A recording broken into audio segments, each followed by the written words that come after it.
probably work a bit more.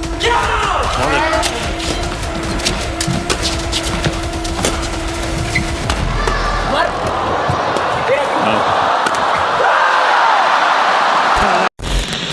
World tour finals में men's doubles की अगर बात की जाए तो ये कभी भी टैलेंट के रिलेटेड था ही नहीं। ये हमेशा से था उस केओस के रिलेटेड कि हमेशा हम ये चीज नोटिस करते हैं वर्ल्ड टूर फाइनल्स आया है, खतरनाक मेंस डबल्स मैचेस जरूर होगी। World tour finals men's doubles के ड्रॉज आ चुके हैं एंड भाई साहब मैं अभी तक जितने भी वर्ल्ड टूर फाइनल्स देखे हैं उसमें से सबसे वायलेंट, सबसे खतरनाक वाली कैटेगरी मेंस डबल्स मैं बोलूंगा इस साल की है। एक अनबीटेबल पेयर है जिनको हराना इस साल ऑलमोस्ट इम्पॉसिबल हो चुका है। एक ऐसा ग्रुप है जिसको देख के आपको ऐसा लगेगा भाई साहब क्या धुरंधर यहाँ पे भरे पड़े हैं, और ये पूरा का पूरा ड्रॉस मेंस डबल्स का पूरे वर्ल्ड टूर फाइनल्स का सबसे बड़ा हाईलाइट होने वाला है।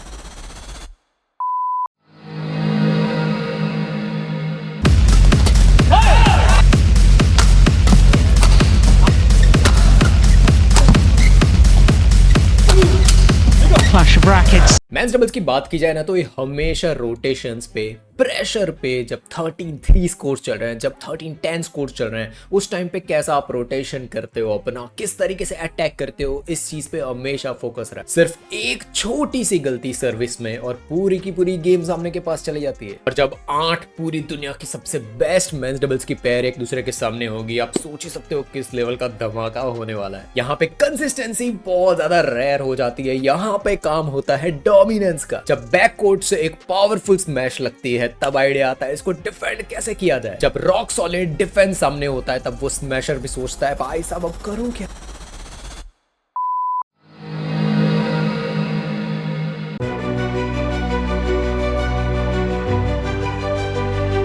ग्रुप ए की बात की जाए तो हमें यहाँ पे स्ट्रेट फॉरवर्ड क्लियर एक चीज यहाँ पे दिख रही है। एक पैर है जो कंप्लीटली स्टैंड आउट कर रही है।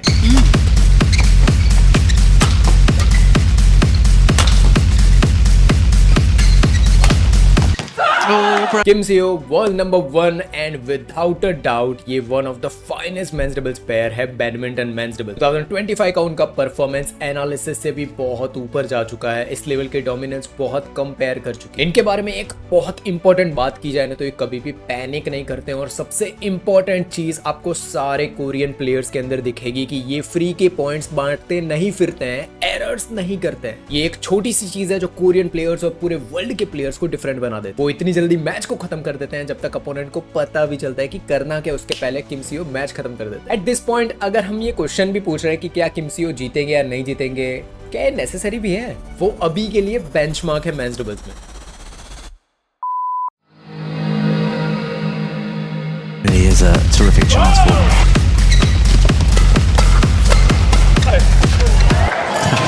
अब यहाँ पे चीजें बहुत ज्यादा इंटरेस्टिंग हो जाती है। गुतमा एंड इस्फहानी अगर आप बोल सकते हो कि फेवरेट्स नहीं है जीतने के लिए world tour final, but they are one of the most dangerous players. अगर मैं टॉप 5 रैंकिंग बनाऊं उसके अंदर गुतमा इस्फहानी जरूर आएंगे। उनको जब भी आप खेलते हुए देखोगे आपको आइडिया आएगा कि वो सर्वाइव करने के लिए नहीं खेल रहे हैं, वो सामने वाले को डिफीट करने के लिए, तबाह करने के लिए खेल। ग्रुप फॉर्मेट की बात की जाए, सिर्फ एक खतरनाक मैच और गुतमा इस्फहानी अपने आप को बार बार प्रूफ कर ही चुके हैं और इस बार भी प्रूफ कर देंगे। सिर्फ एक खतरनाक वाली विन और गुतमा इस्फहानी फेवरेट्स बन जाएंगे।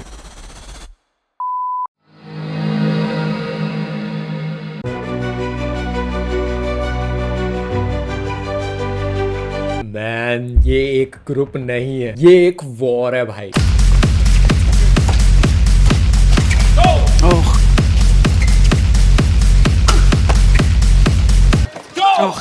यासो की बात की जाए तो वो सिर्फ अपने पावर से डोमिनेट नहीं करते हैं, वो अपने खतरनाक नेट कंट्रोल और स्मैश कंट्रोल से पूरी गेम को ले जाते हैं। वो गेम को इतनी ज्यादा स्लो कर देते हैं कि अपोनेंट सफोकेट करते हैं। भाई साहब जितनी भी स्मैश लगा लो वो डिफेंड कर देंगे, और जब बारी आएगी अटैक करने की वो भाई साहब फुल लेवल ऑफ बुलेट्स चला देंगे। ये वो प्लेयर्स हैं जो मेंस डबल्स में रॉयल्टी लेके आते हैं। वो प्लेयर्स हैं वो काफी टाइम तक बैडमिंटन वर्ल्ड में डोमिनेट तक कर चुके हैं, और अगर आपने थोड़ी भी स्पेस चियासो को दे दी वो भाई ऐसे पूरी मैच आपसे ले जाएगी।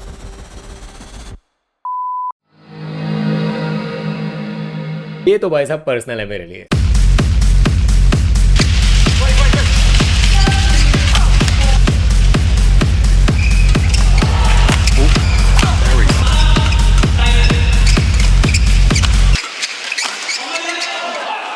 साची ने अपना मोमेंटम वापस लिया था वर्ल्ड चैंपियनशिप्स में, जब काफी टाइम से चियासो को वो डिफीट नहीं कर पा रहे थे, फाइनली उनको डिफीट किया। आप सबको पता है मेरे रिएक्शंस क्या थे जब वर्ल्ड चैंपियनशिप्स में उन्होंने चियासो को डिफीट किया था। उन्होंने चियासो को डिफीट किया, वो ही बिलीफ वापस लेके आए कि हम स्टिल वो ही साची है जो पहले 1-2 साल पहले परफॉर्मेंस दे रहे हैं। एंड साची ने खुद को बार बार हर साल प्रूव किया है कि जिस दिन वो रिदम में होता है, जिस दिन उनका अटैक काम कर जाता है, जिस दिन उनका एग्रेशन काम कर जाता है, वो पूरे दुनिया के सारे इवन मैं लिख के देता हूँ वो किम सीओ तक को डिफीट कर सकती है। यस ऑफ कोर्स मैं बायस्ड हूँ मेरी कंट्री की ओर, बट यही ऑनेस्टी वाली चीज भी है।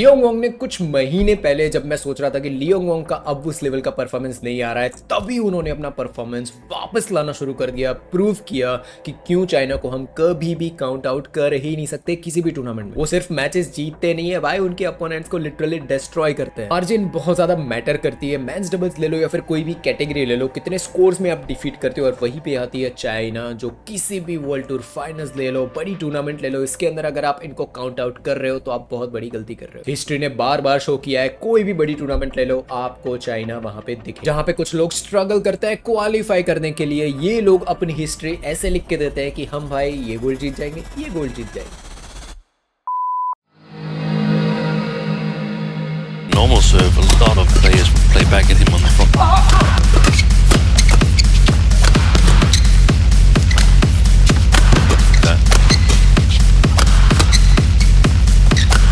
Australia Open, French Open, Denmark Open and Korea Open, हर जगह पे सिल्वर। एंड चाइना ओपन जो one of the most lethal tournament होती है पूरे साल की, उसके अंदर गोल्ड। अल्फियन एंड फिक्री एक लकी पेयर नहीं है। मैंने हमेशा बात किया है कि इंडोनेशियन पेयर अगर एक दूसरे के साथ रोटेट भी कर दो, still they are one of the finest. But this time ये पजल ऐसा फिट हुआ है कि Alfian and Fikri are unstoppable. And सबसे इंपॉर्टेंट बात क्या है पता है, इन्होंने बस अभी स्टार्ट किया है। काफी पेयर को भाई चेंज किया गया, अल्फियन अर्दियान के साथ फर्नांडो मौलाना बहुत पैर चेंज की। फाइनली इंडोनेशिया के पास वो पैर है जो डैडीज के लेवल तक भी जा सकती है। And 2 minute silence for those people जिनको नहीं पता कि डैडीज कौन है। ग्रुप ए कंप्लीटली डोमिनेंस पे जा रहा है, और ग्रुप बी भाई साहब इससे बेटर कभी भी मैंने ग्रुप नहीं देखा है। ये ग्रुप जाएगा सर्वाइवल मोड में। 4 दिन का वर्ल्ड टूर फाइनल्स में मैं लिख के देता हूँ, इससे बेटर आपको ग्रुप देखने नहीं मिले। सबसे बड़ी बात, कोई भी किसी को भी डिफीट कर सकता है ग्रुप बी के अंदर। एंड दैट्स व्हाई ये कैटेगरी मेंस डबल्स की अनप्रेडिक्टेबल हो जाती है, और हमेशा इस पे बहुत ज्यादा स्पॉटलाइट आती है।